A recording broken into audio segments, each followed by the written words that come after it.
வணக்கம். செய்திகள் வாசிப்பது சரவணா. 7 கிராமங்கள் இணைந்து நடத்திய பிரசித்தி பெற்ற ஏரிக்கரை சுயம்பு சாமுண்டீஸ்வரி அம்மன் கோயில் பூங்கரக ஊர்வலம் நடைபெற்றது. திருப்பத்தூர் மாவட்டம் ஆம்பூர் அடுத்த பெரியாங்குப்பம் ஏரிக்கரை பகுதியில் சுயம்புவாக எழுந்தருளி அமைந்துள்ள அருள்மிகு சாமுண்டீஸ்வரி அம்மன் திருக்கோயில் திருவிழா தொடர்ந்து 4 நாட்கள் நடைபெறுகிறது. முதல் நாளான நேற்று அம்மனுக்கு பொங்கல் வைத்து பக்தர்கள் மற்றும் பொதுமக்கள் தங்களது வேண்டுதல்களை நிறைவேற ஆடு கோழிகளை பலியிட்டு சாமி தரிசனம் செய்தனர். அதனைத் தொடர்ந்து 2வது நாளான கரகம் கோயிலில் இருந்து பூங்கரகம் ஊர்வலமாக புறப்பட்டு ராஜ வீதி, சந்தை கடை உள்ளிட்ட முக்கிய வீதிகளின் வழியாக ஏரிக்கரை கோயிலில் வந்தடைந்தது.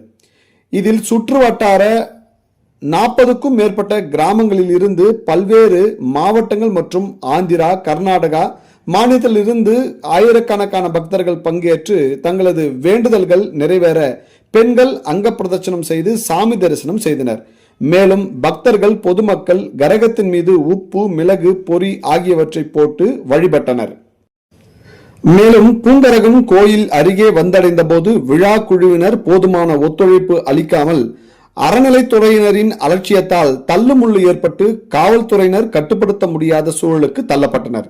மேலும் கோயில் நடை அருகே கடை வைத்திருந்த வியாபாரிகள் பொருட்களும் சிதறி அவர்கள் அன்றாட வாழ்வும் பாதிக்கப்பட்டது. மேலும் கடந்த ஆண்டுகளை விட திருவிழாக்காக வைக்கப்படும் கடைகள் மற்றும் வாகன நிறுத்தமிடங்களுக்கு அறநிலைத்துறை அதிகாரிகள் அதிக தொகை ஏலம் விடப்பட்டதாகவும் அதன் அடிப்படையில் கடை வியாபாரிகள் 10 மற்றும் 20 ரூபாய் பொருட்கள் 50 ரூபாய்க்கும், 50 ரூபாய் பொருட்களை 100 மற்றும் 150 ரூபாய்க்கும் என விற்பனை செய்ததால் பொதுமக்கள் கடும் பாதிப்புக்கு உள்ளாயினர். கடந்த சில ஆண்டுகளுக்கு முன்பு திருக்கோயில் ஊர் நிர்வாகத்தின் கட்டுப்பாட்டில் இருந்தபோது பொதுமக்கள் மற்றும் பக்தர்கள் இலவசமாக சாமி தரிசனம் செய்துவிட்டு சென்ற நிலையில் தற்பொழுது அறநிலைத்துறை கட்டுப்பாட்டுக்கு வந்த பிறகு 500, 1000 இல்லாமல் கோயிலுக்குள் சென்று வர முடியவில்லை எனவும் கட்டுப்பாடோடும் நிம்மதியாகவும் கோயில் சென்று வர முடியவில்லை என குற்றம் சாட்டுகின்றனர். செய்திகளுக்காக விமல் ராஜ்.